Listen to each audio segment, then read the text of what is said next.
Big boss അഗ്നിപരീക്ഷ 2 episode പുറത്ത് വന്നിട്ടുണ്ട്. 2 എപ്പിസോഡിലും commoners എന്നും പറഞ്ഞിട്ട് കൊണ്ടുവന്ന ആൾക്കാര് കോമണേഴ്സ് പോലും അല്ല.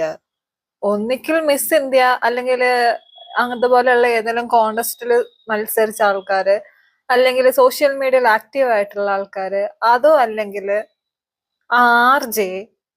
ഇതാണോ കോമണർ എന്ന് പറയുന്നത്? ഇന്നലെ ഒരുമാതിരി തൊലിഞ്ഞൊരു എപ്പിസോഡാണെങ്കിൽ ഇന്ന് കുറച്ചും കൂടെ ആക്റ്റീവ് ആയിട്ടുള്ള ആൾക്കാര് അതിന്റെ അകത്തുണ്ട്. ആക്റ്റീവ് എന്ന് പറയുന്നതിനേക്കാൾ കൂടുതൽ ഓവർ കോൺഫിഡൻസ് ആണ് അവര് കാണിച്ചുകൊണ്ടിരുന്നത് എന്നാണ് എനിക്ക് പലരുടെയും സംസാരം കേട്ടിട്ട് തോന്നിയത്. ഇന്നലെ കരഞ്ഞു മെഴുകിയ പൂജയായിരുന്നു എല്ലാവരും ശ്രദ്ധിച്ചതെങ്കിൽ ഇന്ന് വേറൊരു പൂജയാണ് എല്ലാവരും ശ്രദ്ധിച്ചത്. ഈ പൂജ വന്ന് കയറിയപ്പോ തന്നെ പറഞ്ഞൊരു ഡയലോഗ് ഉണ്ട്, ഇന്നലെ ആ പൂജ കരഞ്ഞതുകൊണ്ടാണ് എല്ലാവരും കയറ്റിവിട്ടത് എന്നുള്ളത്. ഓൺ ദ സ്പോട്ടിൽ അത് രഞ്ജിനി ഹരിദാസ് പൊളിച്ചടുക്കി കൊടുക്കുന്നുണ്ട്. ചോദിച്ചിരുന്നോ? നിന്നോടൊക്കെ ചോദിച്ചിട്ടാണോ പൂജയെ കയറ്റിവിട്ടത്? ആണ്, അവരോടൊക്കെ ചോദിച്ചിട്ടല്ലേ പൂജയെ കയറ്റിവിട്ടത്.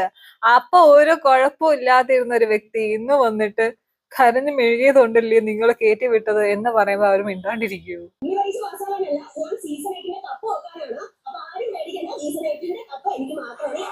ആദ്യം ഈ അഗ്നിപരീക്ഷ ജയിച്ചിട്ട് എപ്പിസോഡിൽ കയറടേ.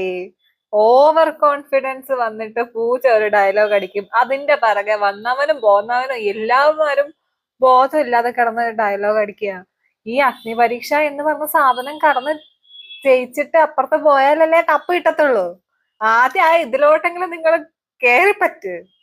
അഖിൽമാരാർ അത് പൊളിച്ചടക്കി കൈ കൊടുക്കുന്നുണ്ട്. ആദ്യം നീയാക്കി ഇവിടെ നിന്ന് ജയിച്ച് കയറുമെന്ന് പറഞ്ഞിട്ട്. അത് കഴിയുമ്പോഴാണ് ഇവരുടെ ടാസ്ക് വരുന്നത്. ആ ടാസ്ക് വന്ന് അതിലും എനിക്ക് ജസ്റ്റിസ് വേണം എന്നും പറഞ്ഞു പൂജ അങ്ങോട്ട് വരും. അങ്ങേര് വന്ന് തട്ടിയിട്ടതുകൊണ്ടാണ് താഴെ പോയതെന്ന് പറഞ്ഞുകൊണ്ട്. അപ്പൊ അഖിൽമാരാർ ഒരു ഡയലോഗ് അടിക്കുന്നുണ്ട്. കൂടെ ആയതോടെ പൂജനെ പിടിച്ച് ഔട്ട് ഹൗസിലോട്ട് അങ്ങ് തട്ടും. ഇന്ന് വന്നതില് കോമണർ ആയിട്ടുള്ള ഒരു വ്യക്തിയാണ് രാകേഷ്. കാർപ്പൻറ്റർ ആണ് വ്യക്തി. കോമണർ എന്ന് പറയാൻ വേണ്ടിട്ട് എനിക്ക് തോന്നുന്നു ആകെ ഉണ്ടായത് അങ്ങേര് മാത്രമാണെന്ന് തോന്നുന്നു. ബാക്കിയൊക്കെ ആൾക്കാർക്ക് അത്യാവശ്യം ഇൻസ്റ്റാഗ്രാം ഫോളോവേഴ്സും കാര്യങ്ങളൊക്കെ ഉള്ള വ്യക്തികളാണ്. ഈ കോമണർ എന്ന് പറഞ്ഞിട്ട് ഇൻഫ്ലുവൻസേഴ്സ്, ആക്ടേഴ്സ്, മോഡൽസ് ഇതുപോലെയുള്ള ആൾക്കാരെയാണോ നിങ്ങൾ കൊണ്ടുവരുന്നത്? ഇതല്ലെങ്കിൽ വേറൊരു പ്ലാറ്റ്ഫോം അവർക്കൊക്കെ കിട്ടും.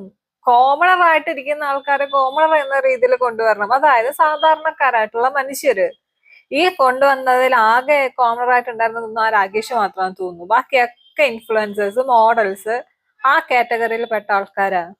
അത് കഴിയുമ്പം അടുത്ത ടീം വരും. ആ ടീമില് ജെറ്റി എന്ന് പറയുന്ന ഒരു പെങ്കൊച്ച്, അൺഫെയർ ആയിട്ട് മാത്രം ഗെയിം കളിക്കുന്ന ഒരു ഒരു പെണ്ണ്.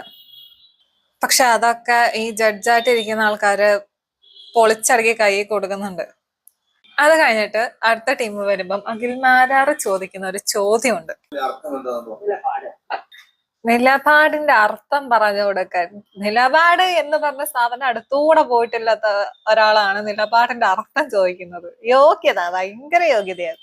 ഇവിടെ നിലപാടില്ലാത്തവൻ ആരെങ്കിലും ആയിട്ടുണ്ടോ എന്ന് ഏതെങ്കിലും ഒക്കെ ആൾക്കാരോട് ചോദിച്ചു കഴിഞ്ഞാൽ ആദ്യം പറഞ്ഞു കൊടുക്കുന്നത് അഖിൽമാരാറിന്റെ പേരായിരിക്കും.